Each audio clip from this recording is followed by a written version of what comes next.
growing calls across the nation to defund the police. To end policing as we know it. Off the charts violence in New York City. 11 people shot in just 8 hours on Sunday. This is about the police officers who every single day put on that uniform and they run towards danger when we run away from it. Guns up, giddy up. Welcome to Failure to Stop, the podcast channel. Number one police podcast channel where police meet society and culture. Tonight's show is brought to you by ghostbed.com/Wolfpack. Ghostbed's back on for another season, baby. So you can go to ghostbed.com/Wolfpack.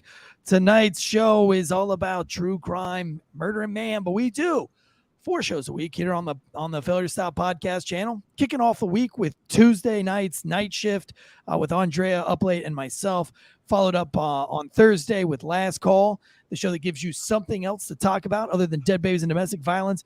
Thursday night, Comm Center with Drew Breezy and Jonathan Bates, breaking down all sorts of crazy 911 calls from a dispatcher perspective. And then, of course, Friday, our flagship show, Breakdowns, where we break down a serious case that's happening or has happened, current or past. But for tonight, if you want to join us, if you want to support the show, all you have to do is head over to iTunes or Spotify or wherever you download your favorite podcast at and give us a 5-star rating and review, please. That's all you got to do. We're not asking for your money, just asking for your review and your rating. It helps us move up on the charts and makes our sponsors happy. And that's what we're about here, is making them as happy as we can. If you want to go the extra mile, though, you can become a paid subscriber by going on to a laptop or desktop computer, head over to our YouTube, and just become a Joy paid member. There's lots of little perks. Those perks are getting just a little bit perkier as the years go by, as the seasons progress. We're getting a little bit better with things. Next this coming April 12th. It's a Wednesday. We have the One More and I'm Out of Here podcast, Fair to Stop podcast meetup. It's in Clayton, North Carolina, just outside of Raleigh. Everybody's staying in the local hotel here. Go ahead and DM Failure to Stop. We'll give you that hotel information, and you can come and be a part of the meetup that will start at 5 p.m. at Instill Distilling Company for drinks and live music and a big first responder meetup. Get to meet everybody, followed by at 8 o'clock p.m. heading over to the actual studio where there'll be free beverages and some charcuterie boards, some cheeses, some snacks, and you can actually hang out with the host. We're going to do a little live presentation up on the stage. Other than that, that's all we got for housekeeping, unless you have some true crime updates for us, our lovely and beautiful Andrea Uplate. Hey, y'all. I do. Side note, do you remember the last meetup? Do you think that this time I'll put the salami and crackers in the ashtray? Well, Tina, if y'all ate those last time, you're fine. The funny part is when the owner of that cigar bar came over and removed all the salami from the ashtray and said, "This is an ashtray." And I said, "I'm sorry, man. I can't take Tina anywhere." I don't even know if you were Tina yet. We said we needed, do you please have anything? It was Rocco's Cigar Bar and Lounge here in Wilmington, North Carolina. And we said, "Hey, Steve, you got anything we can put this meat and cheeses in?" And then on a side note, he went and got a giant ashtray for communal cigars, I guess. I don't know. The thing was huge. And so it looked like it had a dip, like a bowl in the middle and stuff on the side. So I put all the cheese in the middle and the crackers and stuff. It was fine. Y'all survived. It looked nice, and it tasted better with cigar ash.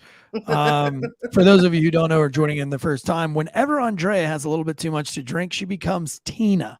That is her Nashville redneck. That's just what you call me. She becomes Tina. She acts just like any good old Tina would. Hey, Tina, put your tits away now, girl. We're in public now. Come on, Tina. Don't put the salami in the ashtray. Damn it, Tina. We're in public, girl. Come on now.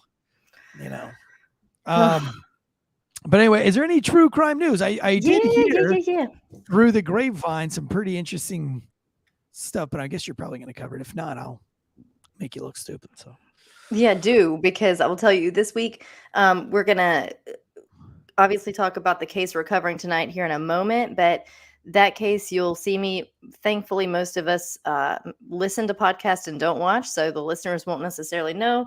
But I will be referring to my notes a lot tonight because this was not the week for me to practice rogue memorization. And there are a lot of times and dates. And saying that, I'm actually reading as well from the update. So let's start with Murdaugh. We're going to continuously have Murdaugh murder updates because the trial is ongoing. So today wrapped up a day of trial for Alec Murdaugh down there in South Carolina. The biggest thing right now, again, he was charged most recently amongst many other things, but on trial currently for the murder of his wife and son. So we talked last week about how he was wearing a white, like clean, it looked clean, white button-down shirt at the scene of the crime. When authorities got there, his son's head had been blown off, quite literally, with a shotgun, and his wife had been executed, mainly shot in the back with a rifle. This was a very, very bloody scene, and the man's wearing a white button-down shirt with nothing on it. So that already caused some alarm, some red flags. So now, as of today, we're talking about the fact that they collected his green cargo shorts, tennis shoes, and a white Hanes t-shirt. So this someone that works the scene was talking about the fact that she said it smelled freshly laundered, which is not typical of clothing in the lab. Usually the clothing in the lab smells slightly musky when we get it. You've got to think, as it's been in evidence bags, it's been kind of sealed away. It's under what conditions it, was found in, but it smelled freshly laundered. So I feel like that already is a bit of a red flag, especially since his alibi was that he had been to visit his dying father, and that's where he was when the murder took place. So in no time in his story did he allot for changing clothes or anything like that. So it says she noted small reddish brown stains on the t-shirt, but couldn't identify what these were from. They also located a raincoat that was recovered from the home. In opening statements, Assistant Attorney General Creighton Waters said the inside of the raincoat was coated in gun residue. So I'm sure that the defense will argue that he hunted in that or whatnot. Yeah, because I mean, it was a hunting cabin, right? they were Hunting actually at the house, hunting yeah. property where this happened. Right. So the last little piece to that was that we talked about SLED a lot when we covered this case. That's the South Carolina Law Enforcement Division. Krista Moore, who's the special agent with the crimes unit there, testified just yesterday that they executed a search warrant back in September of 2021, just a couple months after the murder, where they located a blue tarp-like raincoat on the third floor of the house. The search for this was triggered by a caregiver to Alex's mom, who said that Alex came by 1 week after the double murder with a balled up blue tarp that appeared to have something inside it. So we know that back in a couple months after the murder, they executed the search warrant for that specifically, found what they were looking for. And my assumption at this point would be that they're, running all the tests and, or maybe they've already run them and we'll find out about that later on. But, so that was interesting with Murdaugh. Did you have extra Murdaugh before I go to the next update? Nope. But I do have an update, but we'll see if you hit it or not. Okay. Oh, I feel like I'm taking a quiz. Oh, you are. And if you fail, Stop right there. So the next one, let's talk about Delphi.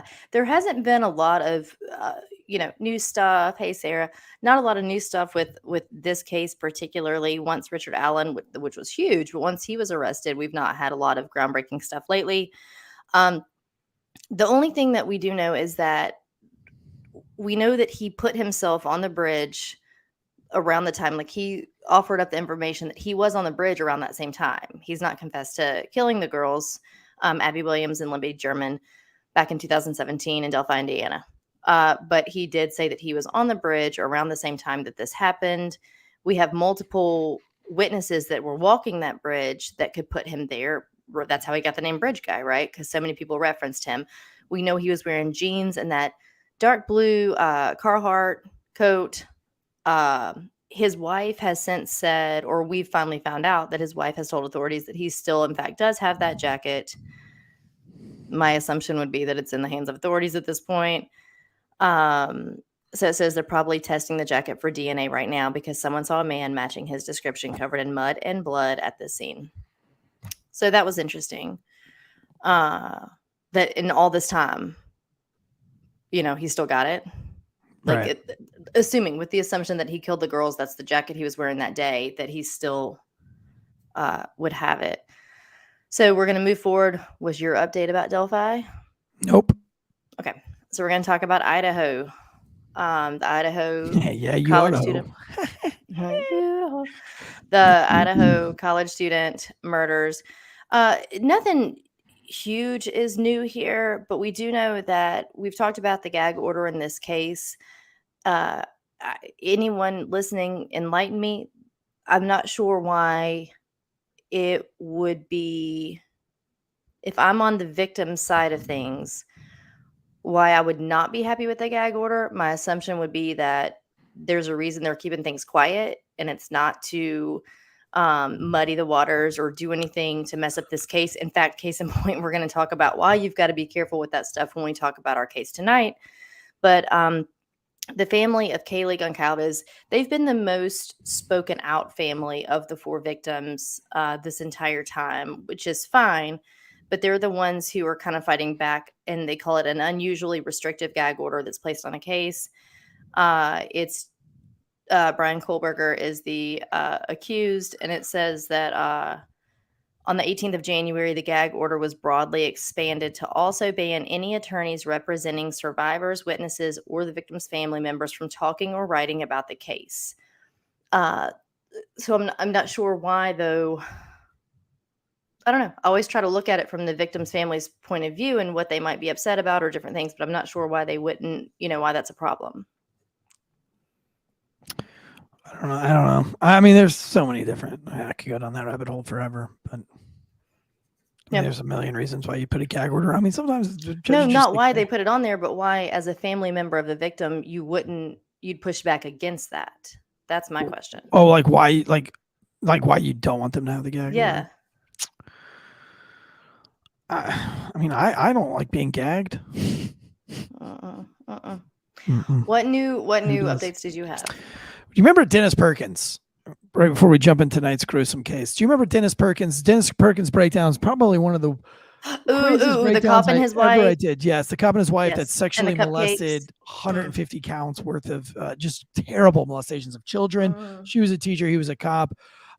He took a plea deal. Took a plea deal of 100 years. Former sheriff's deputy in Louisiana was sentenced to 100 years in prison in exchange for a guilty plea in a case of sex crimes that stunned the community when details first came out in 2019. During a court hearing Tuesday, officials said that the plea agreement includes a stipulation that former Livingston Parish Deputy Dennis Perkins will not be eligible for appeal, probation, or parole, so he'll do the whole 100 years. Officials said that Perkins pleaded guilty to rape, sexual battery of children, video voyeurism, child pornography, and covering desserts in his own semen that would be later fed to children. Perkins reportedly cried several times during the hearing and faced several of his victims as he pleaded guilty to the horrific crimes. Quotes, "I'm sorry. It's been more than 3 years living in a box, and it's not about me. I just want to make this statement. Jesus Christ has forgiven me, and I'm grateful for that. And I hope and pray that anybody that is affected will also find forgiveness and healing through Jesus Christ. Go fuck yourself." Before he made this statement, one of Perkins' victims took the stand and told Perkins she hopes he spends every day worrying about his own safety. "You're absolutely not worth my time," the female victim said. "Instead of protecting, you chose abuse. Have a nice life in prison." Perkins was set to go on trial on January 9th, but accepted the plea deal during the hearing held in Livingston Parish Courthouse Tuesday, January 3rd. I don't know why he accepted a plea deal. Like, why not just take that to trial? Well, unless he thought he might get less than 100 years, I'm guessing. Perkins' former school teacher wife, Cynthia, was also charged in portions of the case and pleaded guilty last year. She was sentenced to 41 years and agreed to testify against her now ex-husband. She needs every bit as much as he did. She does, because she is every bit as guilty. She was as manipulative and conniving. She stole a cheerleading outfit, which then he told him on camera that he wanted him to blow his wad onto the outfit, which then she snuck back into the locker so that the child would put on this. This is like a jizzling mess going on. She's just as much complicit in this. She was, but all the feminists really rallied around her about that. She was married to a narcissist. There's nothing that this bitch was. That's why feminists suck. Yeah, right. And she was a school teacher, so he was signed to protect. She was too. She's a protector as well. And she chose to do that horrific abuse. So he's going to do 100 years. I'm sure it's not going to be a very good 100 years. You know what they do to pedophiles, especially pedophiles that are fucking 12-year-old kids. And a lot of them. So I'm guessing he will have a very shitty time in prison.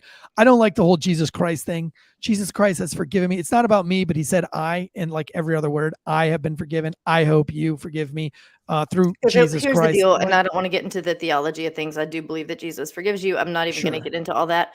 However, if it were truly about Jesus, he would shut the fuck up. He wouldn't have to say all that. Right. Exactly. He would just look at those people and just say, I am so sorry. I have nothing to say. I'm sorry. Done. I'm so sorry.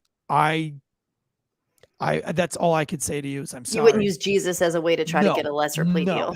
No. That's not real. And I don't think it's real. And I don't think Jesus is really inside of his heart, because if he was inside of his heart, he wouldn't have said it like that. So have fun burning in hell, fuckface, and have fun getting ass pounded and fuck me in the ass prison for the next 100 years.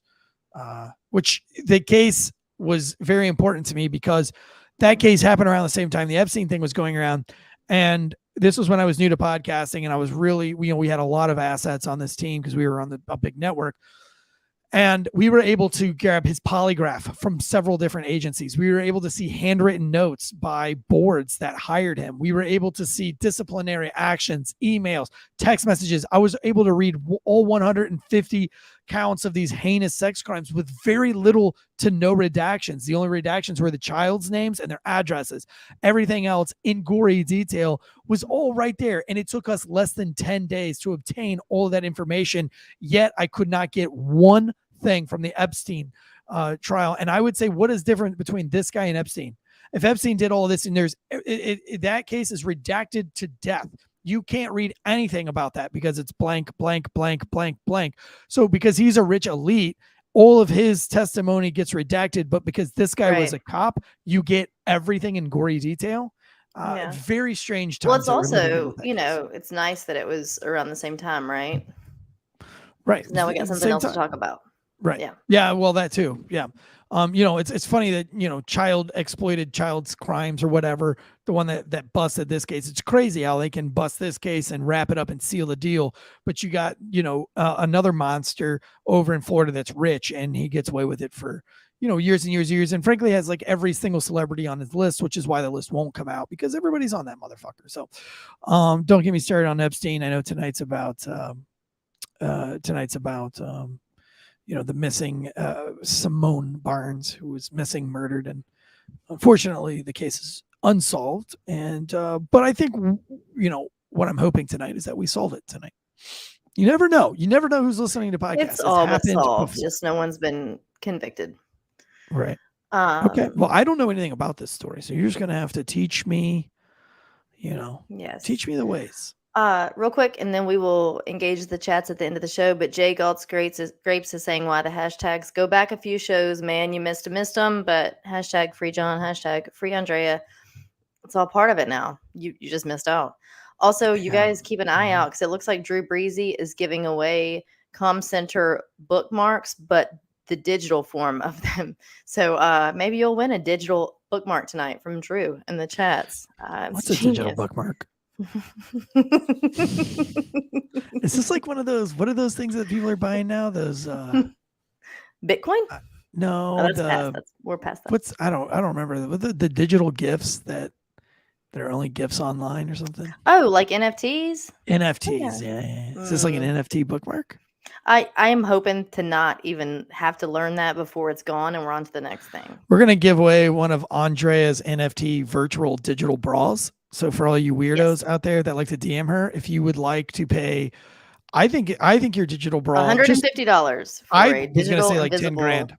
I was going to say 10 grand. The smell of your digital bra is, I think it's worth 10K. I think it's worth. And we're learning there are weirdos out there. So we are learning very quickly that there are weirdos. Oh, you know what I didn't touch on? 10,000, you can get a virtual bra and you can sniff it all night long. Invisible. Yeah. So one thing I didn't touch on is just interesting when we talked about Brian Koberger, the one charged in the murder of the Idaho students. Real quick to not get into that too much, but his instructor when he was taking criminology and different classes like that, his instructor was a woman that had for years and years studied serial killers, was pretty renowned in her field, a forensic psychologist, I believe, that had authored many, many dozens of books. She and Dennis Rader, the BTK killer, if you remember, actually wrote a book together. Very informative, very interesting. We believe that that might be part of some of his fascination, Kohberger's fascination with serial killers. And in a recent interview, like I think like in the past few days, Dennis Rader, the BTK killer, if you are not aware, the acronym is because it was for bind, torture, kill. The way he's currently serving, I think, 10 consecutive life sentences for the rape and murder of a lot of these women. He expressed remorse for Brian Kohberger and sympathy, and just saying that he knew what it was like to be for 2 months in isolation when he was in solitary, and he can only imagine what Brian Kohberger is going through in the moment. God So bless. thank you, BTK killer, for that. But that's his sympathy, because it's not fun to be in solitary confinement after you've murdered multiple people. After you murder people for no reason. I mean, damn, I can empathize with him. I don't want to empathize with him. I don't want to know how he feels right now. I just want him to What's go wrong away with forever. people? What is wrong with people? BTK is kind of what I call our friendship. She's my BTK, my bind, torture, kill friend. No, I thought you were going to make up a whole new acronym. No, this I'm putting you on the relationship list. is I'm making a binding, list of weirdos, and now it's you're on it. torturous. Hey, speaking of weirdos, do you ever drive down the road and just like look at people and just be like, I wonder what they would be like if they were a victim? No, a I don't victim. either. All right, I've never done that either. You're such a go away. All right, this is an interesting story.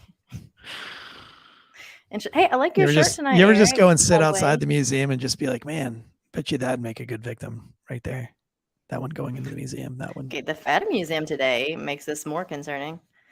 Actually, the reason I came up was because there was like a really creepy guy outside the museum when we were there today. And I said, man, you think he's just looking for a victim? That's what that brought that up, though. He might have just been homeless. There's a lot of homeless to think about that. If I remember. Well, hipster or homeless, right? Like, is he hipster or is he homeless? Is he hipster just hanging out at the museum because he wants to be smart, or is he just homeless? You never know these days. You don't. Although we did see a woman she must have been I don't know. I don't think they were homeschooled.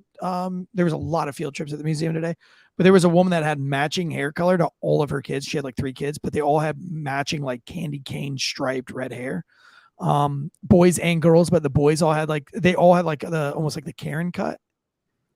It was extremely obnoxious, and I felt like borderline child abuse. And these kids were like middle school aged. Ooh, can you imagine? My kid would like fifth, like between like the youngest was probably 4th grade and the oldest was probably 8th grade, but they all had like candy cane striped reddish hair. They all had these like Karenish cuts.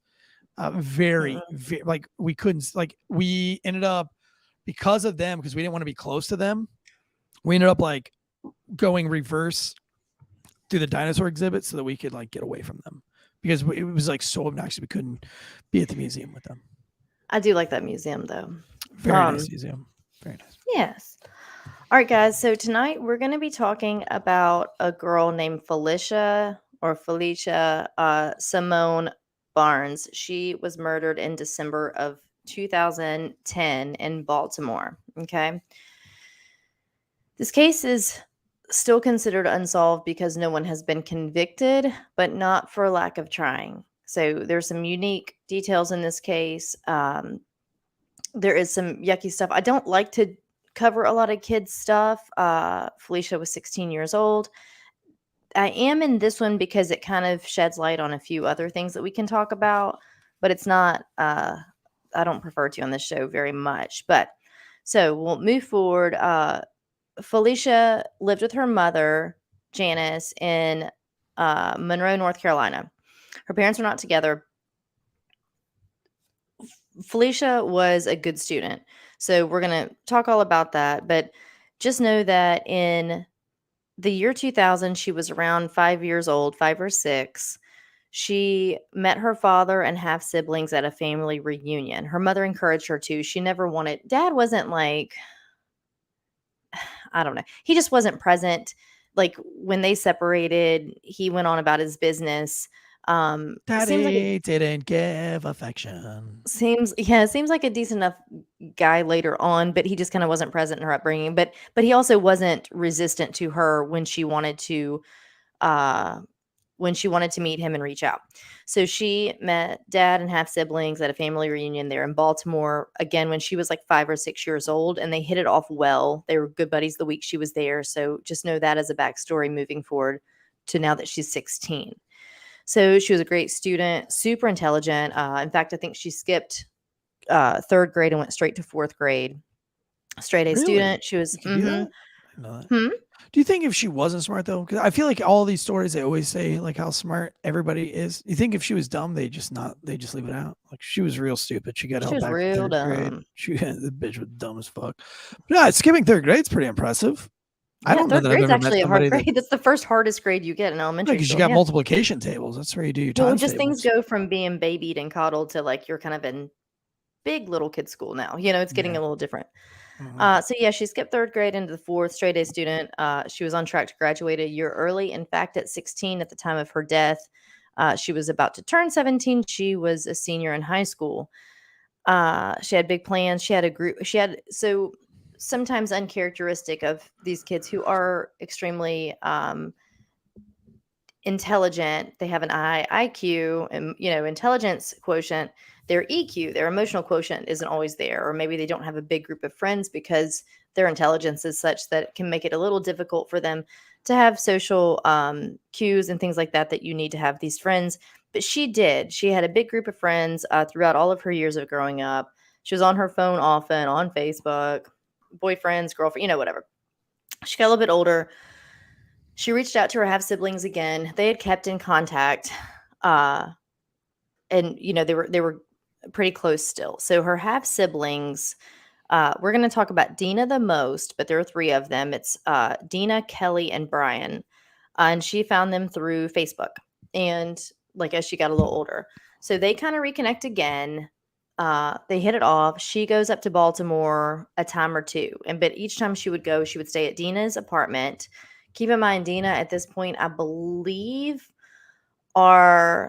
is 26, 27 years old. So it's kind of, we've got like a 10-year age gap. These are half siblings from her dad's prior relationship. So not something he's done since Felicia was born. So they rekindled a relationship. The 4 got close quickly.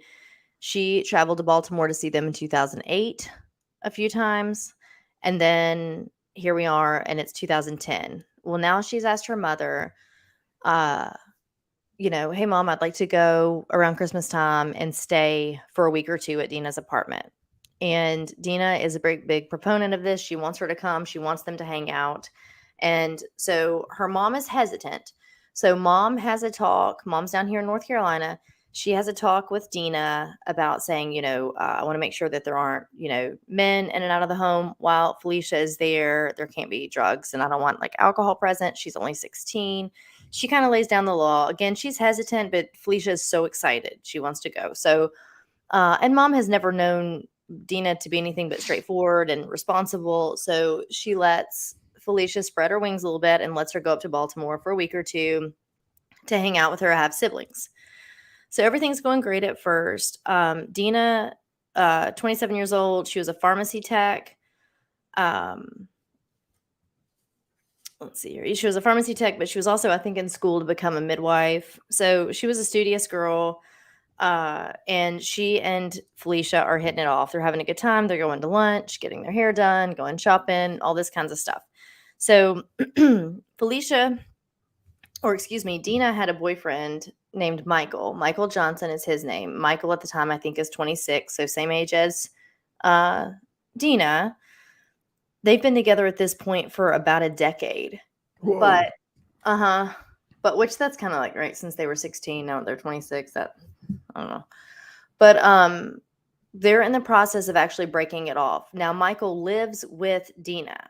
So living at that apartment are living in sin. living in San. So Dina, her boyfriend Michael, and then another a teenager that's a male teenager that it depends on what it's never quite incredibly clear. He's called Michael's little brother and he's called Michael's cousin. Regardless, it's a boy and he's a teenager and he lives there with Dina and Michael. Okay. It's like everybody I said, that's my cousin. Right. Who knows what? But so when Felicia goes to stay with them, that's who she's staying with is Dina, Michael, and then he who shall not be named, I guess, this teenage boy. And he really doesn't have a huge bearing in this case other than he can like testify to one certain timeline and that's kind of it. Then we don't really hear much more about him. Well, Michael and Dina are in the process of actually breaking up. They're breaking it off. We have rumors that Michael's already got him a new girl. It's causing a rift between he and Dina. And so that's kind of the situation that we're in now during this 2-week time that Felicia has come to hang out with them. So,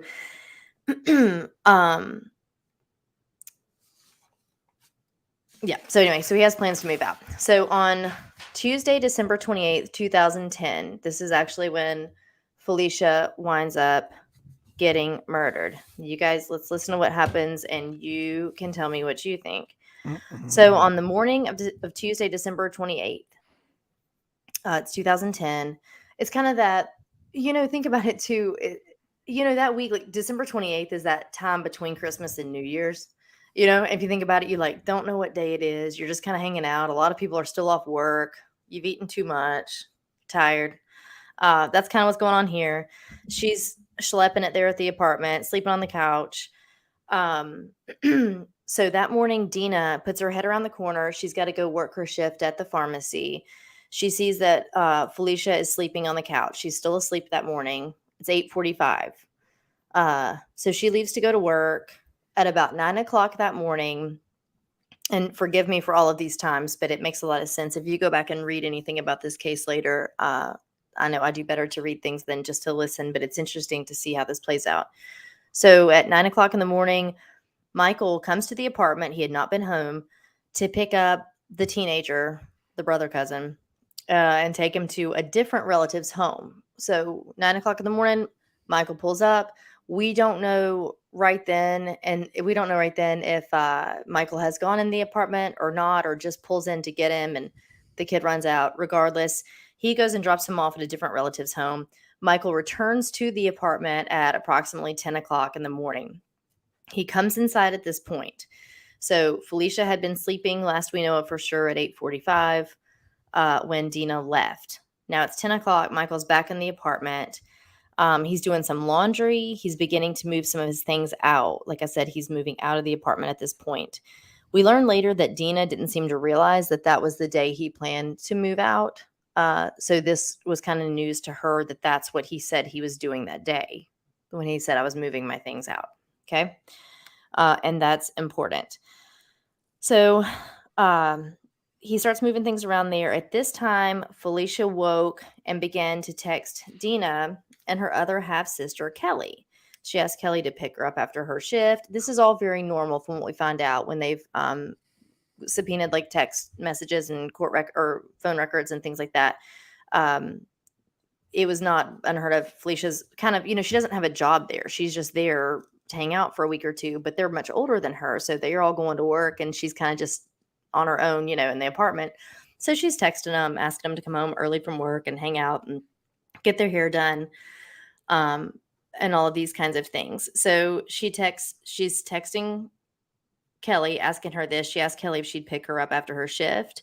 Around 11 o'clock, Michael texted Dina asking evidently to get back together. And at 11:08, Felicia texted Kelly to ask her to leave work early to come. Let's go get our hair done. 1 minute later, Felicia called Dina and said that she was home alone with Michael. Now, we find out later that Felicia's neighbor back home in North Carolina, a good friend of hers, later told Felicia's mother, once we found out that she was missing, that Felicia had told her that sometimes when she goes to Baltimore and stays at her sister Dina's house, the boyfriend Michael is there and he, quote, makes her feel uncomfortable. Now, the child who told Felicia's mother this, again, it's the neighbor, it's a friend, a confidant of Felicia's. She says it with tears in her eyes, a bit remorseful that maybe she hadn't said this sooner. But, you know, kids don't say she's not going to go out of her way to tell her mother that, right? Like, it's her friend tells her that in confidence. And, you know, her mother, I don't know, very well may likely have questioned her, at least, if not allowed her to go back, you know, if she'd have known something like that. But anyway, so at 11:09, like I said, Felicia calls Dina, says she's home. She's alone there with Michael. Dina told Felicia to look at Facebook to see pictures of Michael's new girlfriend. So Felicia made 2 Facebook posts at this time. They're both just innocuous. She says she's hanging at her sister's house with her sister's ex. Another one, she said she was hungry. That's her last Facebook post that she ever made. She then called Dina at 11:38 and talked about booking a hair appointment sometime soon. At 12:23, Felicia sent her last text to Dina, and it was concerning the Facebook post with Michael and the girlfriend. All right, so we have Kelly. Again, remember, guys, Kelly and Dina are the half-sisters of Felicia. So Kelly lives there in Baltimore as well. Kelly called Felicia multiple times between 12:30 and 1:30. If you remember, she was supposed to leave work early to come pick Felicia up for them to hang out, as Felicia had asked. Felicia's phone keeps going straight to voicemail. There's a picture of, that's a picture of Felicia on the screen. It was like a senior portrait, pretty girl, big smile. But since Kelly continued to call Felicia and it kept going straight to voicemail, she just kind of assumed that, okay, plans are off. I'm not going to leave work early and pick her up. She didn't think much about it. So she thought the plans had changed because she was supposed to have already been there to pick her up within the next 30 minutes. So now we're moving forward. It's about 1:04 p.m. Now Dina calls Michael. He responds just via text. He won't answer her call. He said that he was looking for a charger and he'd call her a little bit later. He said that Felicia was asleep on the couch and looked like her phone had been ringing. So that's at 1:04. It looks like Felicia's asleep on the couch at 1:04. Wow. We know that from 12:30 to 1:30, Kelly was calling her and she wasn't answering. Okay, so maybe she was asleep. But at 12:23, Felicia sent a text to Dina, and now it's 1:04. So this isn't sounding, I don't know, super strong at this point. Long time to be in bed. Like, who the fuck is sleeping? Well, she's on the couch, and she's on the couch sleeping. And so she's on the couch sleeping, presumably while he's moving things around, trying to move out of the 1 o'clock in apartment. the afternoon? No. Remember, she woke up and she's texting. Right, at 12:20. Right, 12:23, she sent her last text to the sister. Right. And now it's 1:04, and he's saying she's asleep, meaning like she's taking a nap on the couch. But this is like 20 minutes later, 30 minutes later, after she'd been texting all morning about she's hungry, she's wanting to go get her hair done. You know, it doesn't sound right. So Michael reportedly left the apartment at 1:30. Again, keep in mind, Dina's calling him and he's not answering. He would respond via text saying that he can't find his charger and he'll call her later. So no one can get in touch with Felicia. Her phone is either broken or dead because it's going straight to voicemail. And then Michael's not answering at this moment. All right. So at 1:30, he stated she was still sleeping, but he said that she woke, like she kind of stirred when he was leaving and said she was going to get up and get something to eat. Okay, we can explain it away. Maybe she was laying there and dozed off and whatever. So that's what he's saying happened. At 3:08 p.m., Kelly contacted Dina. The sister's calling the other sister. She's worried now because it's just not like Felicia to not answer her phone. She's a 16-year-old girl with nothing to entertain her at this moment, except for her phone, right? So they're not used to it going to voicemail, not used to her not calling back, texting back, something. So Dina said that she may still be asleep because that's what Michael had said. Around this time, little brother cousin returns to the apartment, and between 4:50, sorry guys, I know this is really dry with all these times. We're about to get past all this point, but between 4:50 and 5:10 p.m., Michael comes back to the apartment. So he left at 1:30. He gets back at, let's say, around 5 p.m. We don't know where he was. He's been gone for that amount of time. He says that the door was unlocked and that music was turned all the way up when he gets there. It's unclear whether he actually entered the apartment at this time or that the brother came out.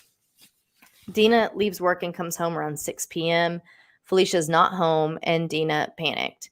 She realizes that she's not talked to her for hours, and I think that she thought once she got home, if she just saw her, it was fine. But when she gets home and Dina and Felicia is not there, keep in mind, Felicia's from a smaller town in North Carolina. She's in the big city in Baltimore, like they are downtown Baltimore. And it's cold outside. It's December. She's not a city girl. She's not city savvy. So Dina's getting concerned. At 6:11, so 11 minutes later, she calls Michael. He still isn't answering his phone.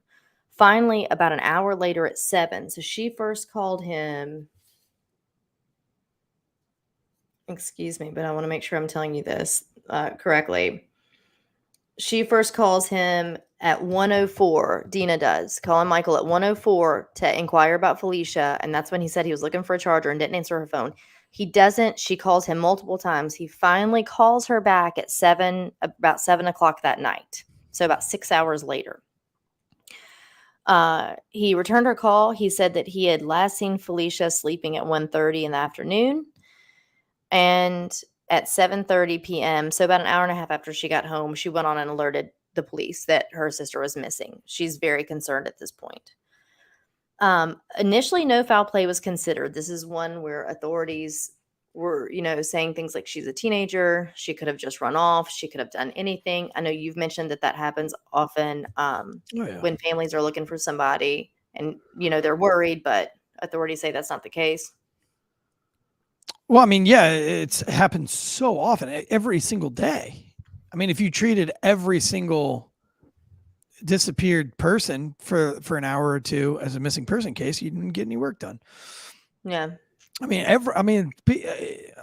every single day somebody calls, so-and-so didn't come home or so-and-so blah, blah. And they always say the same thing. This isn't like them. This is completely out of character. I don't know. I mean, I even had an instance, I'll tell you, with my ex-wife.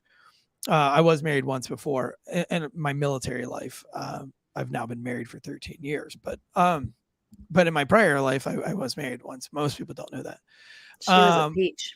That's right. You knew her very well. But one time she went missing and I was like freaking out. I was like telling all the cops, I was like, dude, this isn't like her. Like I've never, blah, blah, blah. She went to go get her side piece and she fell asleep with the dude. So, but I could, I was swearing like to law enforcement people that like, yo, like there's something wrong here. You're not getting me, So, even as adamant as I was, it was just a bullshit, thing. And I think that a lot of cops are like, all right, how old is she?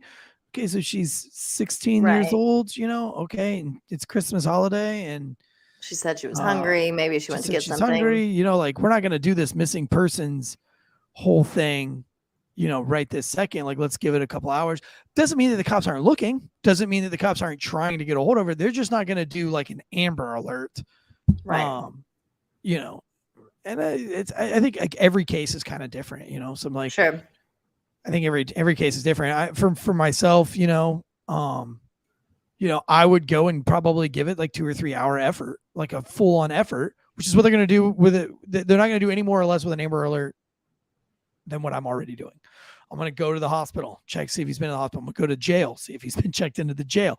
I'm going to go to like repo lots, see if somebody's trying to find their car because it got repoed with their phone inside of it. Like I'm going to cover all my bases before I go, all right, look, I've done everything I can do. Can't find this motherfucker. Let's do an Amber Alert.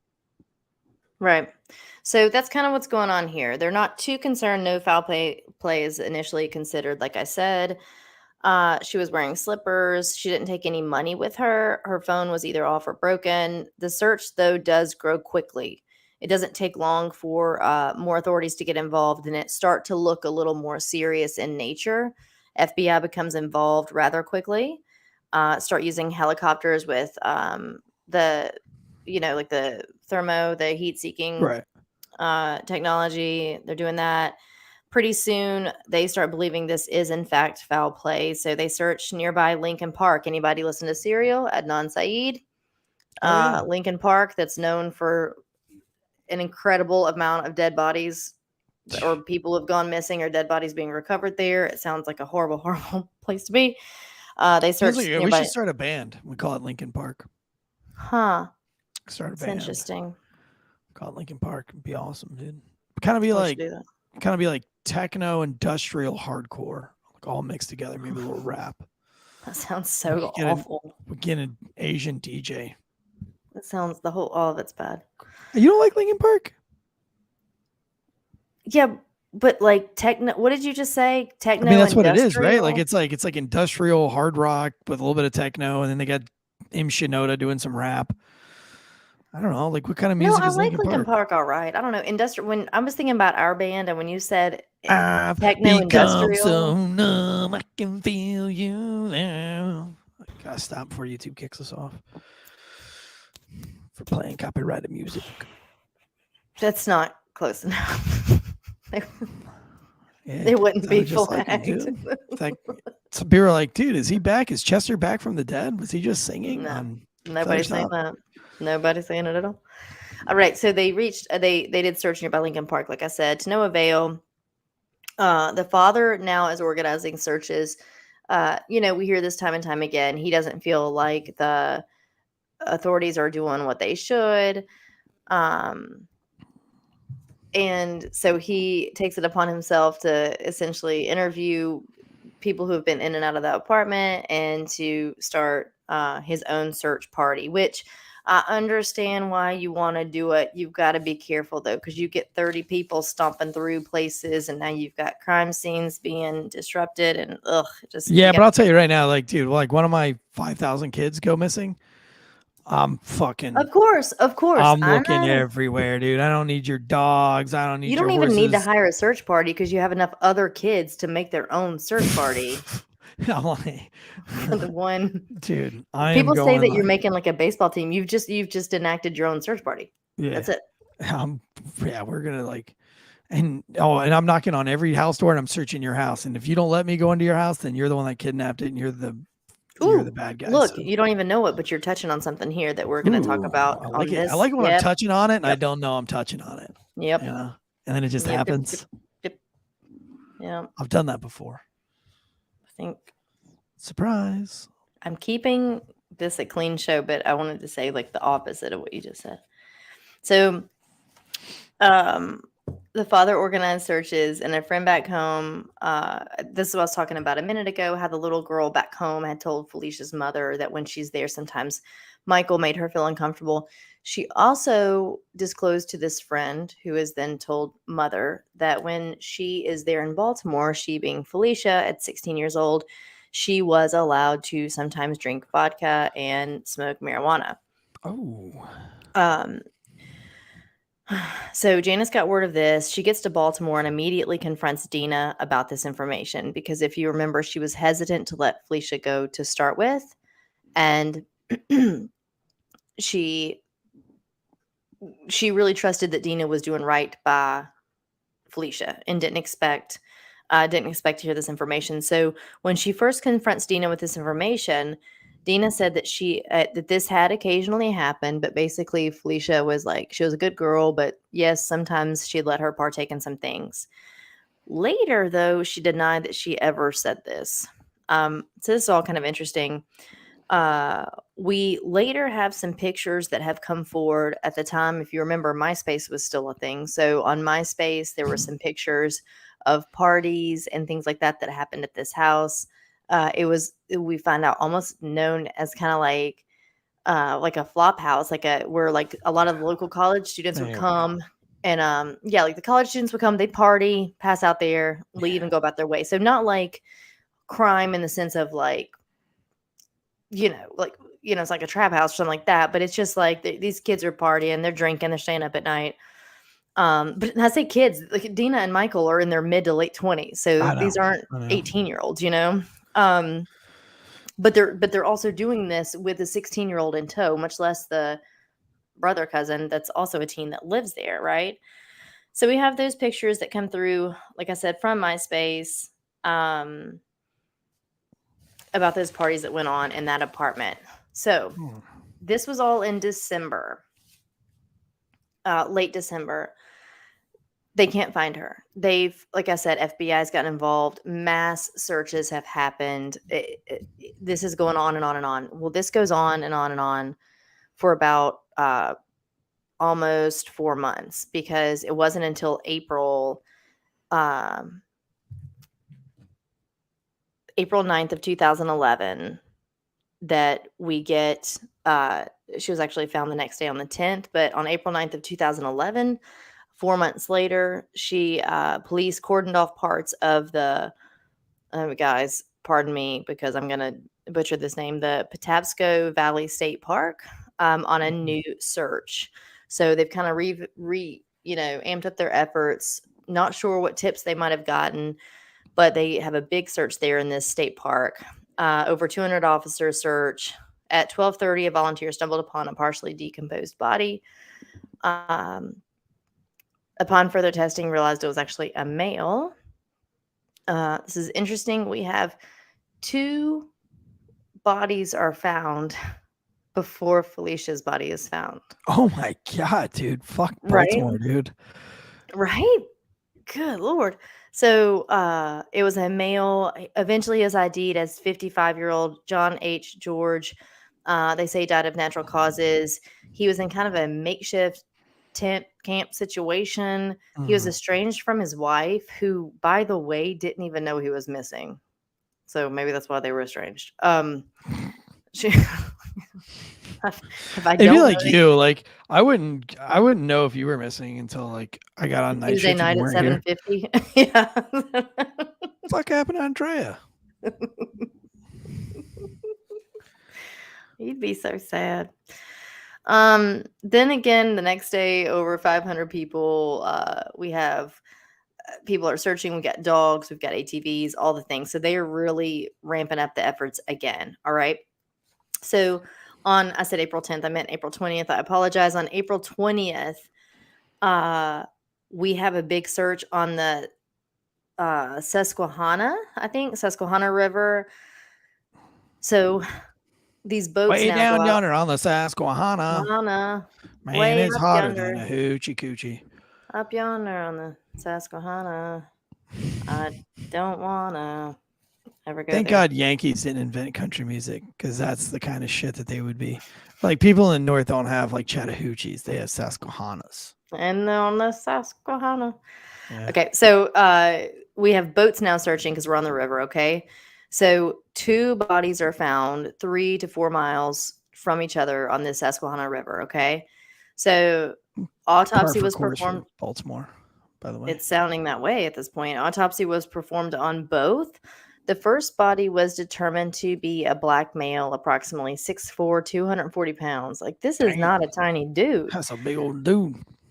Yeah, so he is eventually ID'd as 53-year-old Daryl Harper. This is actually pretty sad. He'd been missing for a few days, and his wife did know he was missing. In fact, she had called him in 5 days prior as a missing person, and he had exhibited suicidal tendencies and expressed that he was wanting to end his life. So we don't talk about how nothing turns out how he's. I think that's left up to assumption, but it was not foul play. And the second body they found about 3 miles down from the river was ID'd via dental records and by a rose tattoo on the lower leg as Felicia. Oh, she has a tattoo at 16? Yeah. I know. Trashy, dude. Don't say that.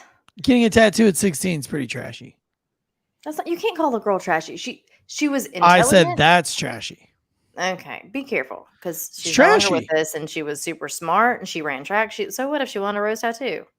So at 16, can you please, Exhibit A jury, please raise your left under forearm and show us what you've got. Yeah, but I got that when I was 18, and that was even stupid. Worse. You should have made a better choice. Exactly. So I would have made think about the choice I would have made at 16. But it would have been way worse. You should not let your kid get a fucking tattoo at 16. That's trashy. Who said that the mom let her do it? I'm just saying. I mean, somebody had a letter. Somebody had a sign for it. You can't just waltz in there and get a tattoo. Show it or quit talking. Show your arm or stop. No. I have a sea turtle tattoo on my arm, but I was 18. And I get to Picture live with that this. the rest of my life. The year 2000, sea turtle in. Look, don't let your kids get tattoos before they're 18. Nobody said that the mom let her. A friend could have signed off. Who knows? Well, I mean, it's a trashy thing, especially a rose tattoo. Come on. but little girls do stupid stuff. It's not Okay, that's not that's the stupid. takeaway. It's trashy. I'm allowed to say it's trashy. It's trashy. Getting a rose tattoo is trashy. Okay. So on April 25th, this is 5 days after Felicia's body was found. All right. Michael Johnson was charged and arrested. Michael being the boyfriend of Dina. He is charged with first-degree murder in the death of Felicia. There were reports from a neighbor that Michael had been seen sweating and pulling a tote up the stairs out of the apartment. So this apartment was a basement level apartment, so you did take stairs to come up and out onto the sidewalk. All right. So when he says a tote, what they're referring to is a 35-gallon bin. Think of like the Stairlight container you might put your Christmas decorations in or off-season clothing in with the lid, the plastic bin with the lid. The bin cup.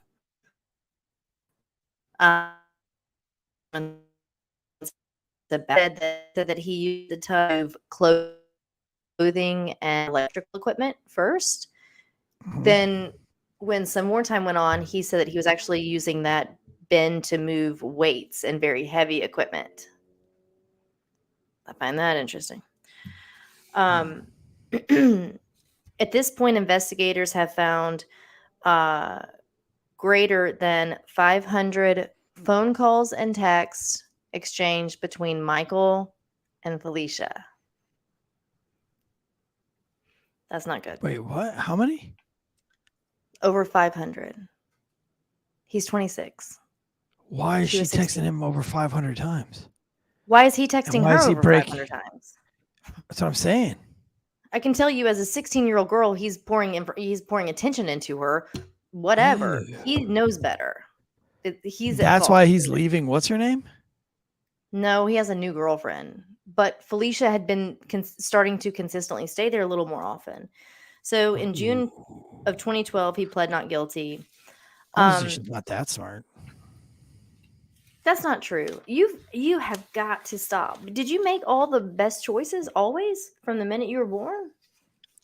No, but I didn't fuck up so bad that I got murdered for it. Stop. So during the first trial, this is small print, but I want to read. This is an interesting, it's an exoneration website, and it's going to talk about... you don't think it's weird? You don't think it's pretty fucked up that she's staying at a party house at 16? She's got a tattoo at 16, and now she's like the totality of it all. And then she's texting her sister's boyfriend, who's 26, over 500 times. That's a lot of bad decisions. She was also making a lot of good decisions. That's what I'm saying. The totality of it all, it washes out. She was also skipping grades, keeping up her grades. She didn't skip a grade since third grade. She skipped third grade. Okay. And then she was accepted into a private academy in 7th grade. And then she was already accepted into college at 16 as a senior in high school. Yeah, but they just give that shit out these days. Okay. As long as you're going to pay the college, and they didn't. Just not true. They don't accept you if you have a tattoo at 16. Not at 16. They don't. Listen, I'm trying to keep this serious. I'm telling you something. I'm being serious. I think it's pretty fucked up that the 26-year-old homeboy and this little girl are. So there are some bad decisions, guys. I agree. Did they not read the text? Did that not come out in court? Were they not able to subpoena those? And we weren't able to hear what they said. So it probably wasn't enough. A lot more than 500. It wasn't enough that they could charge him with anything. Well, we're going to talk about that. Okay.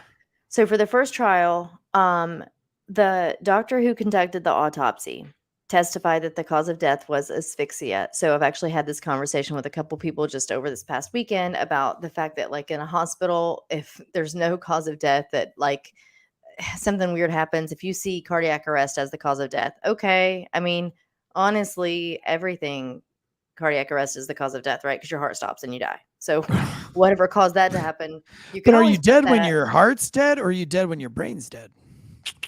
Your brain, but they're not going to rule. You can't say it's brain death because you have to have an actual diagnosis of brain death. Gotcha. That's different. You can you can't objectively diagnose brain death with a stethoscope in the moment, and by looking at someone with a cardiac death, there's no pulse. Gotcha. Yeah.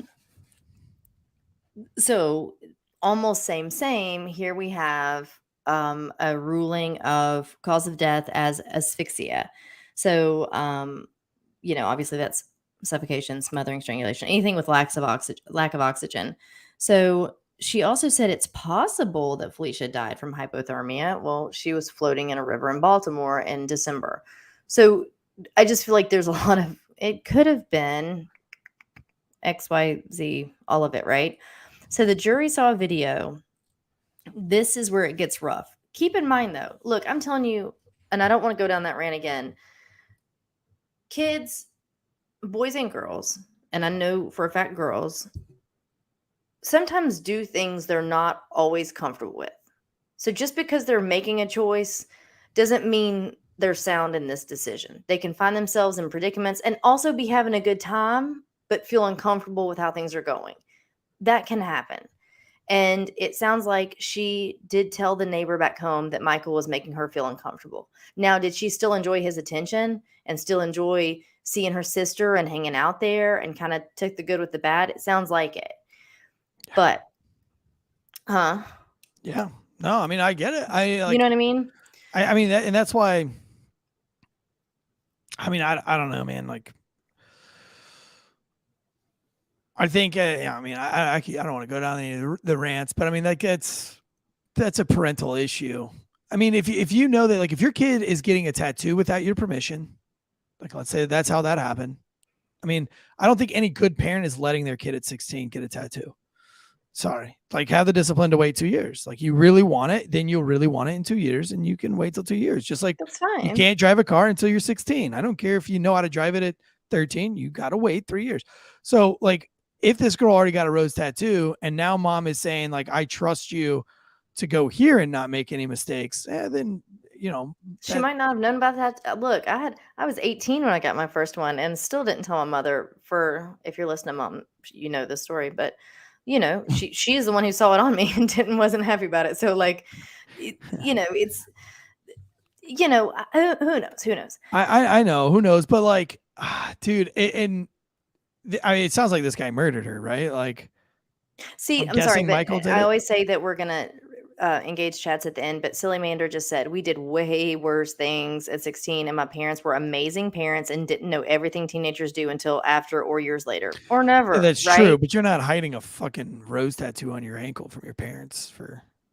Do you think that the rose tattoo is the worst thing that could have happened? Like, this whole thing is open and shut because of this tattoo on her leg? No, but what I'm saying is, if she does have behind her parents' back and they still let her go to Baltimore for 2 weeks to go to a party house and drink, like, well, who knows when that happened? Like, maybe, like, okay, so they make one choice that you don't like, and now we're not. I'm not saying I don't like it. I'm just saying, like, that's why you have to be extra careful. You have to be extra diligent so shit like this doesn't happen. You got to be more focused. You got to be, like, more in tune. You got to jump on the MySpaces and the Facebooks and look at the house. I mean, if everybody knows via social media this is a party house, then the parents should know about it.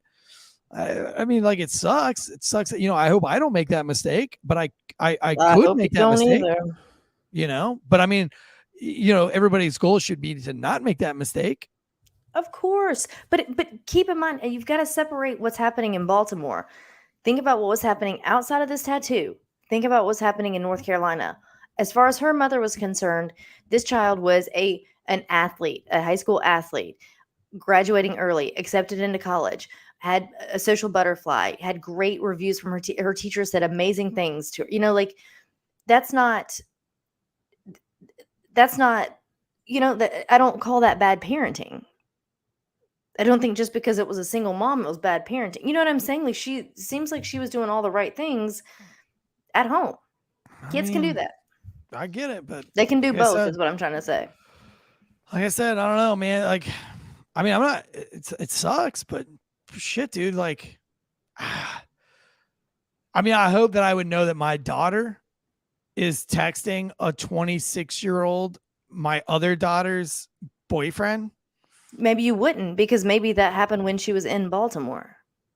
Those 500 texts? Yeah. Do you know how fast a 16-year-old will text? I guess. But I mean, You know back what I mean? 2010, you still had to pay for that shit. That's expensive. Maybe she was texting after 9. Was that a thing? I don't know. Yeah. I just remember Yes. like getting mad at Ashley when I was. I remember dating my her for mother marching texting me to, well, not in 2010, but way prior to that, to AT&T to try to settle up a bill. I was probably 16, 17. I was probably 16. Yeah, I mean, I don't know. I used to get And mad then at it was Ashley, harder to like- text because you had to go through the numbers. Yeah. You know, like, But I mean, and it Ashley was really, really, really good at that. But I was know. too. But hey, listen, like, yeah, Ashley could have been a victim, dude. She was doing crazy shit at like, I way know. crazier shit than I was doing at 16 or 17. All right. So let's move forward. So real quick, first trial. I say first trial for a reason. There's not just one with Michael Johnson. Multiple trials. So multiple trials.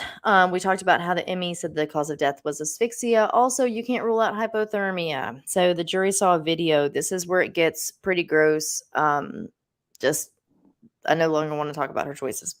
Okay. Or what's happening. There's a video that shows Dina, Felicia, Michael, and then the teenage brother cousin like streaking, like leaving the apartment, going, there's like a school nearby, and like streaking and engaging in quote naked touching. There's a video that shows Michael kind of reaching for Felicia, and she does a thing where she giggles and pushes his hand away. Now, I think if you don't know, the giggle and the hand push is not an invitation. That's an I'm uncomfortable. I also don't want to piss you off. I also want to be cool in this moment and be present here, but I don't want what you're doing. That's, I think a lot of women would be. Why does her 23-year-old sister allow her to be naked in front of her 26-year-old? Her 27-year-old sister. Exactly. So that's a huge part of this problem as well. Why was she okay with any of this? The sister, the older sister.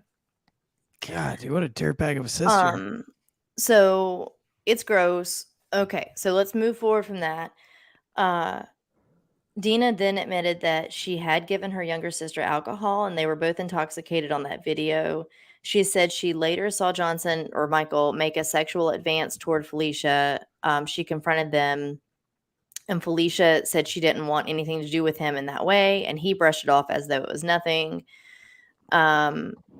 We talk about the amount of sex change, and I said sex change, the text exchange, excuse me. So it says the most critical witness was James McCrae. So James is actually a friend of Michael. He was incarcerated on several different charges unrelated to this incident. He came forward. So he's the reason this first trial is thrown out, or the idea of him. All right. So he comes forward to say that Michael had called him for help in disposing of Felicia's body when this happened. He said that Michael said he had sexually assaulted her, and when she wouldn't stop crying, he strangled her. He said, I was close and he needed assistance real quick. He had an ex-girlfriend at the home, so he had to make moves real quick. He said he told Michael to turn his cell phone off to make sure his whereabouts could not be tracked, to dump the body in water so that DNA evidence would be destroyed.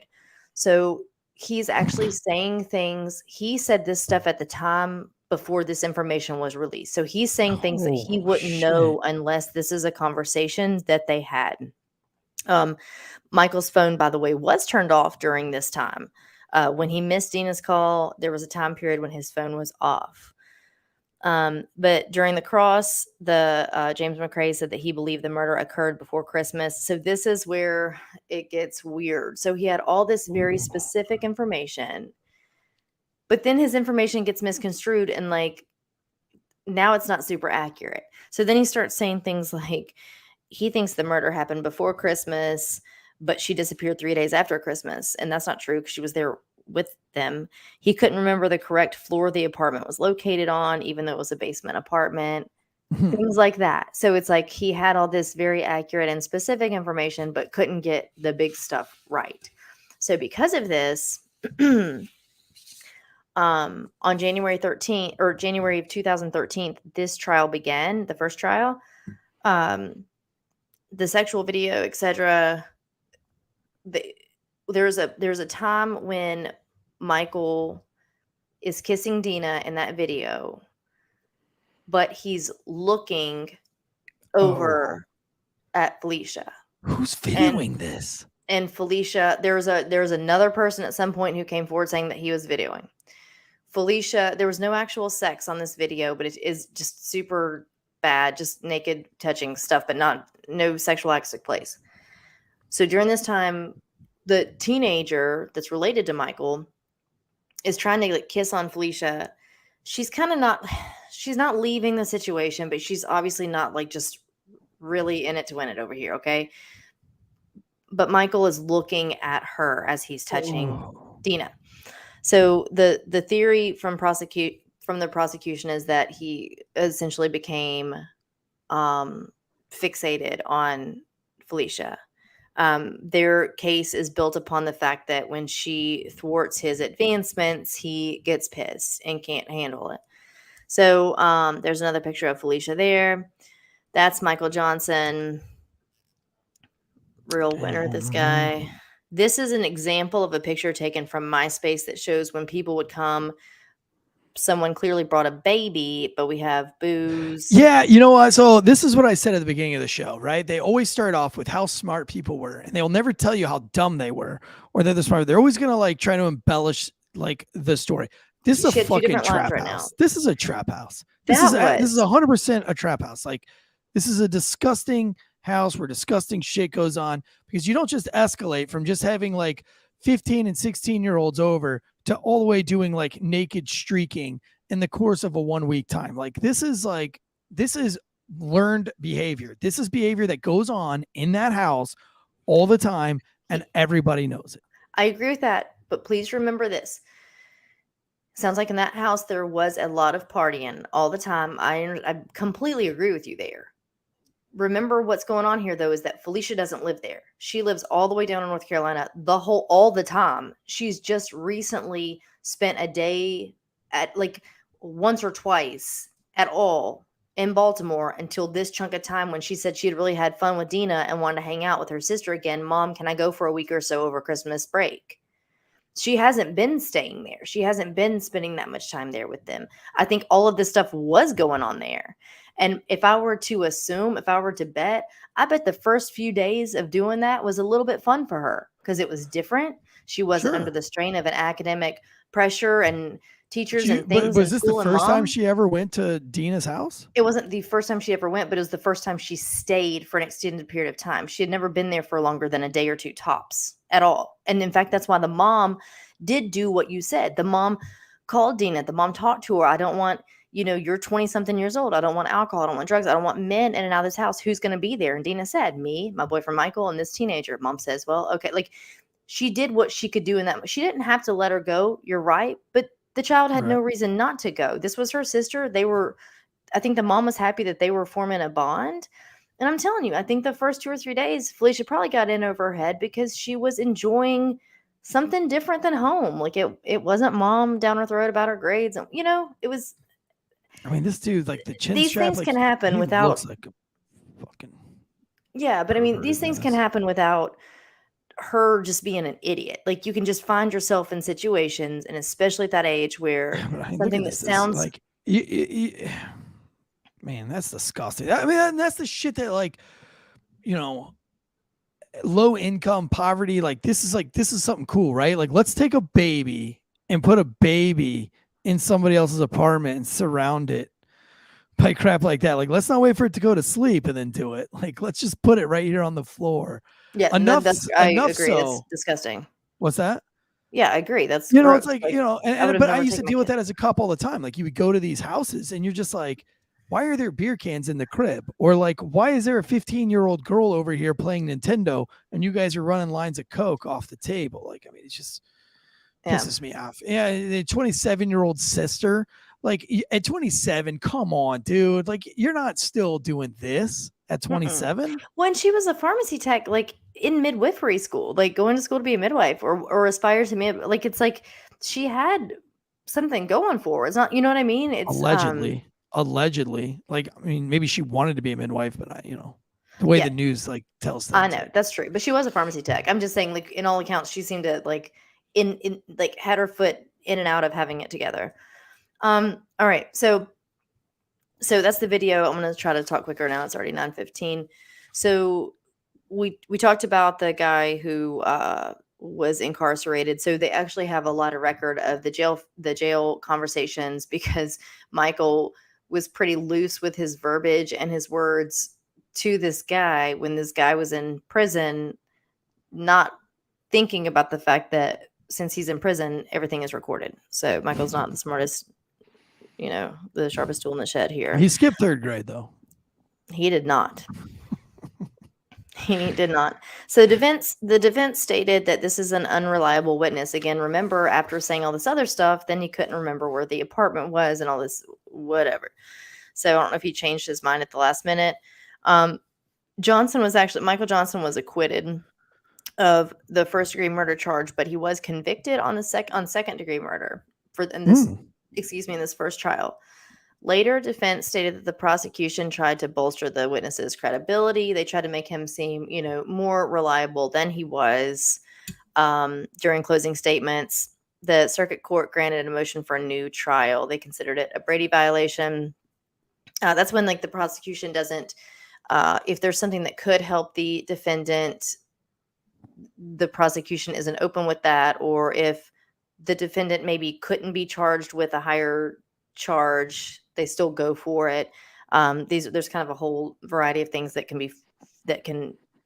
be clumped into the Brady violation, but that's what they're saying. So the circuit court did grant the motion for the new trial. So moving forward, 2nd trial, new trial date is set. They're trying to avoid double jeopardy. Double jeopardy is a gray one too. It depends on how far into the case you got initially. It depends on how much a jury was swayed initially, how quite a few things, whether or not you can call it double jeopardy. So they're trying to avoid that. They have the 2nd trial in place. But the prosecutors twice played portions of recordings from wiretaps that weren't supposed to be played to the jury. Now the 2nd trial is ruled a mistrial. At one point, the word acquittal was thrown out, but it was deemed a mistrial before it was deemed acquitted, and that matters because for it to be double jeopardy, that it would have to be acquitted. But since it was deemed a mistrial, prosecution can go on and try for a 3rd trial now. All right, so that's 2. We're talking about now. Years have gone by. She died in 2010. She was recovered in 2012 in April. Now we're moving to 2018. All right. Is he out on the streets? No, he's in and out. He's in and out of jail during this. I think he spent 2 or 3 years total. Do we know what this picture is about? Yeah. So essentially, or initially, when he was first, I think that should be his initial mugshot when they arrested him days after her body was found. They say that he fled. Okay. Yeah. Oh gosh. So he fled and gets his ass whooped by the cops, and wow. So we know this guy did it. So let's keep going. So finally in March 2018, 2018, the 3rd trial starts. The judge determines that there's not enough to convict him. And the trial is thrown out because at this point we have a body. We don't have a cause of death other than potential asphyxiation. We don't have DNA. We don't have, everything is circumstantial or hearsay. Right. Yeah, the guy looks like the guy, but we really have nothing. So the judge convicts him. Now, what we also have that I didn't have the time to pull up, I apologize guys, but try to find it. There's phone conversations between Michael and I believe his brother, a different, not little cousin brother that was at the apartment. Yeah, that's my cousin. Where he calls after they find her body, he calls and you hear him.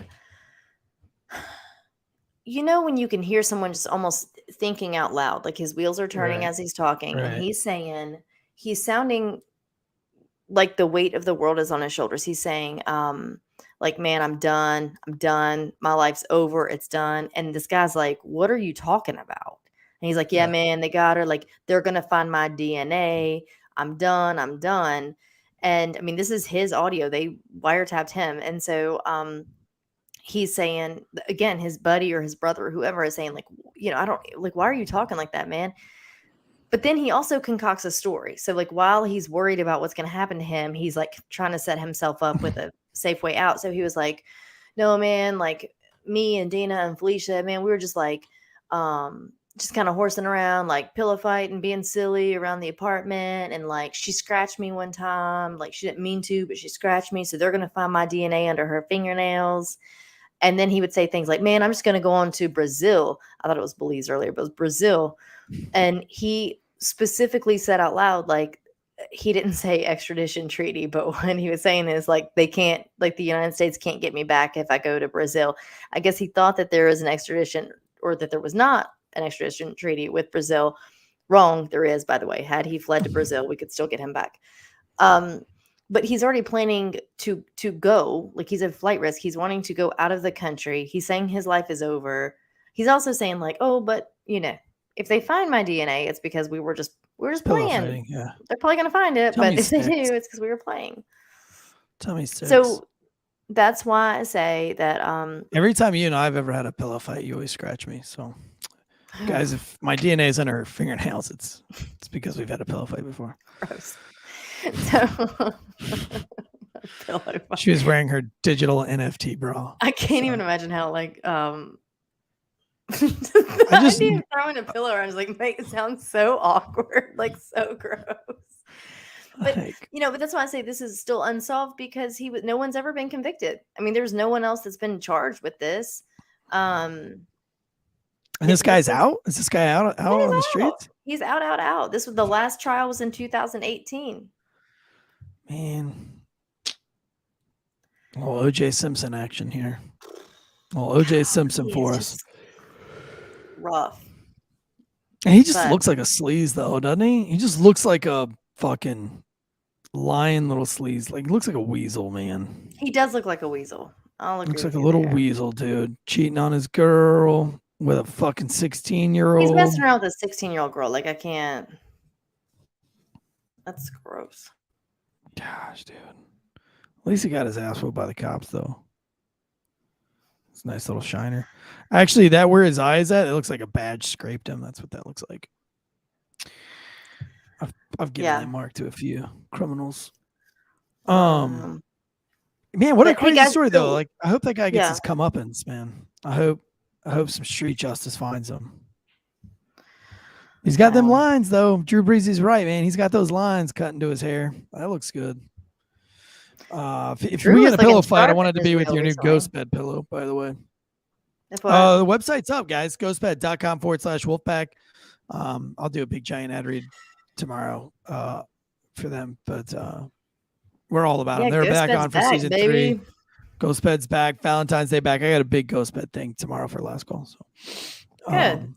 Well, you guys, so we did I've told you before, if you listen to the show, I loathe reels with all of my life. So I did one, but we are pushing for reviews. I don't remember what it was, but Eric promised us something. If we could get 100 reviews in 10 days, and tomorrow is the 10th day. So if you've not gone to let's iTunes, just carry it to let's carry it through like Monday morning is when I'm going to go and check because it takes like 24 hours. Huh? It takes like 24 hours to update. So if they go in tonight, those aren't going to post until, if they have through tomorrow, which tomorrow is Wednesday, then those probably won't post. Some of them won't post till Friday morning. So like, let's just say, just to be safe, I will count up the votes on Monday. So whatever's in there by Monday, that's what we're going to do. In my sunroom with chickens and a brooder just to get the reel in time. Well, it's fine. Like, that's great. That's great. But, tomorrow is the deadline, but I can't physically count them tomorrow. I won't be able to count them till Monday because sometimes they don't post for 24 hours. Well, that's what an irresponsible parent says, because if the deadline is tomorrow, the deadline is tomorrow. Yeah, the deadline is tomorrow. However, the teacher won't be grading them until Monday. So there's still a chance to slide it in there Monday morning. All right. Well, leave a review. Like us. Like us. Like us. Please like us. I can't believe this fucking shitbag's out on the streets, man. I know. My review is from Jim Terry. Do you know what else though I noticed with this death? Is that they did the stereotypical put angel wings on her. I don't know why that's a thing. Don't talk about it. They do that. I don't understand why that's thing. When I die, please don't airbrush angel wings onto me. I don't want that. I don't want that. Onto a t-shirt. I don't know. Once you took my makeup bag from me on accident that time and we're already an hour out of town, and when you told me where you left it, I thought it was the grocery store, but it was a roadside memorial, and I had to dig through roadside memorial flowers to get it. Yeah, it was a Mexican roadside memorial too. So it had lots of candles and all the shit. Yeah, it was a lot of stuff. You will probably get angel wings spray painted or airbrushed just for that. Oh, dude, I can already tell like my kids are such assholes that they will make me pay. As they should. They will make All right. Well, you guys, it's been great. Been a lot of fun. It's been great. Yeah, hey, and call and leave a voicemail for Com Center. That's going to be Thursday night at 8/7 Central with Jonathan and Drew. And it's what is it? Y'all are in the chats. 844 COM 911. Is that it? Drew. I don't even know your phone number. Drew said he's going to wear the airbrush shirt to your funeral. Drew, hey, thank you, Abby. Let's do that for the meetup. Let's do like airbrush. Like, dude, it's right. so tacky, man. I used. Drew? It's so tacky. Okay, it's 848 COM 911. So that's COMM 911. Give them a call, leave them a voicemail, and if you do a good job, they'll play it on the show on Thursday. Sounds good, man. And let's all do airbrush t-shirts, but give each other nicknames so that we can air stencil our nicknames onto the shirts too. Okay. So. And if you come to the meetup, don't be like, hey, I'm Susan, or I'm because we won't know Timothy. who we are. We've had that happen before. Yeah. Like, say whatever this name is here. Your screen name is like, yo, I'm Honey Badger 6424. Now I'll be like, oh, Honey Badger. But if you're like, dude, it's me, Craig. And I'm like, I don't know. Calling you Hydro like, Man. Dude, are you serious? Come on. I'm Mel 6969. I'm like, oh, well, why didn't you say you were Mel 6969? I would have never known that your real name in life was Craig. Yeah, it was poor Hydro. We were like, hey, guy, what you doing? He's like, hey. And we're like, hey. He's like, I'm you Chris. Here and I was hang like, out. And he's like, yeah. And he's like, Hydro. And we're like, oh, dang. I was like, I know Hydro. You're way older than I thought you were going to be. I thought you were going to be 16 with the rose tattoo on your ankle. I actually think you did say something like that. I said those exact words. You seem like the type, though, that would have had a rose tattoo when you were 16. I didn't. See? I still don't. You don't? I thought you had a rose tattoo. Mm-mm. Oh. No. I got a sea turtle tattoo. I do too. When did you get a sea turtle tattoo? When did you get a sea turtle tattoo? That's the one. I got that one to cover up the one I got when I was 18. Have I seen the sea turtle one? Maybe at the pool. I didn't know you had a sea turtle. It's tiny. It's teeny tiny. That's what she said. I don't pay attention. I don't trust anybody with a rose tattoo, though. Or a Black Panther tattoo. How many people do you know have a Black Panther tattoo? Oh, like fucking, I could probably name, off the top of my head, I could probably name. Was it Lil Kim that had the like claws on her like chest? Yeah, dude, that Black Panther tattoo is super popular. True, dude. stop. Super popular. So many people have that. What is it? What does it signify? What are you talking about? I don't know. It's always like in this position too. It's always like climbing something position. No, like climbing. I'll send you a pic. I know. I can name 5 people right this second that have it. I don't know anyone with that. Oh, that's what I was saying. Like, is it a certain like in the service, in the whatever, like, is there a certain like No. group of people? No. I mean, most of them are either black or Hispanic. For the tattoo. Yeah, and the one chick, she's white, but she's Okay. she's not really into white people per se. She only likes black people, but she has that tattoo. I mean, data, like she likes white people, but she only dates black No, people. I understand what you're saying. Although her first husband was Mexican, and she's been all black from there. But she hasn't remarried. She just dated a bunch. Why is this no what we're Asians. talking about right now? No Asians, because she had a Black Panther tattoo. Okay. So.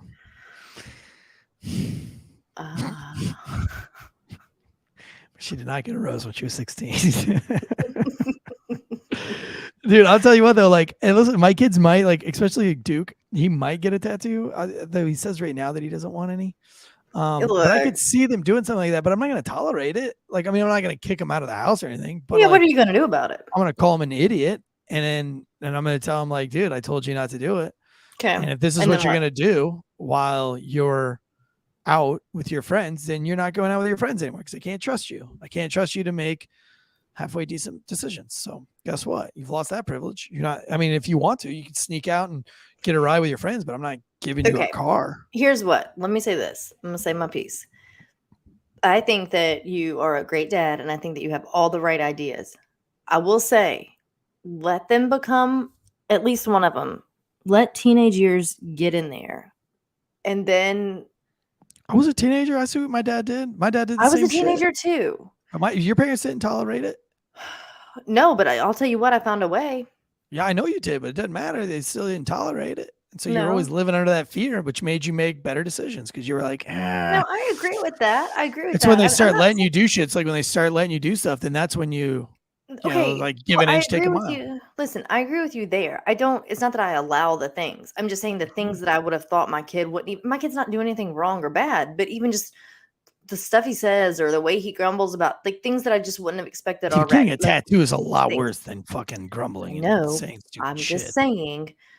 Like, that's a life decision. It's with your oldest at the age your oldest is at now. Give it a minute before you think the kids are going to do this or that or not. You say he's going to do it or not. Does anybody agree with me in the chat? Somebody. Not going to tolerate it. I don't care what he does. He can do whatever he wants. I mean, he's going to do whatever he wants. But, I mean, I'm not going to like I said, be like my dad.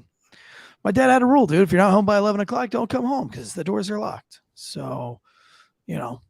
And sure as shit, dude, you'd come home, the door would be locked, and you'd knock on the door, and you'd be like, fuck, I am fucked. So what did you do? And you were fucked. What did you do? On the door. What, I'm not going to just stay out all night. Knock on the door, wake them up. Then I'd be fucked. And then guess what? I made sure you only fuck up once or maybe twice. Depends on, how much trouble I got in the first time. Then it was always like, dude, I got to be home by 11 o'clock, because like he is not going to unlock that door, and I'm not sleeping on the porch. It's scary out here in the swamps of Florida. Casey Anthony could be anywhere.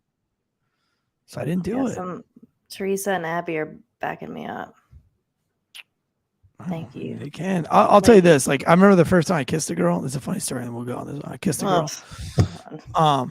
You've heard this story? Actually, I think that I have. I was being silly when I made the face. I kissed the girl once, and then I came home, and I was like freaking out. I was in like 7th grade. And this is in the 90s. So I kissed the girl, and it was truth or dare, and they dared her to kiss me, and she leaned over, and like I went in for a peck, but she like swallowed my face. And so I was like in shock, but I went home, and I was scared that I had AIDS, because everybody, like, everything could have given you AIDS back in the 90s. Like, everybody was AIDS. You're all going to die of AIDS. So I was like, hey, Dad, can you get AIDS if you kiss a girl? He's like, did you kiss a girl? I was like, yes, sir. And he's like, then yeah, you could. And I was like, what do I do? And he was like, I don't know. It's up to you, man. Figure it out. And I was like, but do you think I could have AIDS? He's like, you could. I was like, fuck, man. Dude, I didn't kiss another girl until I was in like 10th grade. I was scared that I had AIDS. I still to this day don't like kissing girls, because I don't want to get AIDS. That's why I'm like very particular about who I kiss these days. Drew said you memorialized the moment with a large sea turtle under your arm. No, but I did lose my virginity in the sea turtle inn. I know. That's the whole reason. That was a terrible show. All right, man. That's too much. I gotta go. All right. We're out of here. But it was a good show. You guys do leave a review. Call 848-COM-911 to leave a voicemail for Jonathan and Drew for the Thursday night Comm Center show. I'm looking forward to it. Last week was amazing. Actually, it was I say that so far, I think was that y'all's third, but it was my favorite one yet. Yeah, it's definitely the show's getting good. So. It's fantastic. The content's amazing too, and I enjoy what they have to say in terms of a breakdown from dispatch and law enforcement and all that good stuff.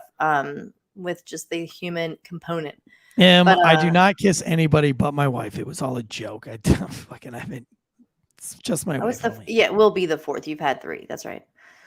Not me. She's talking about Comm Center.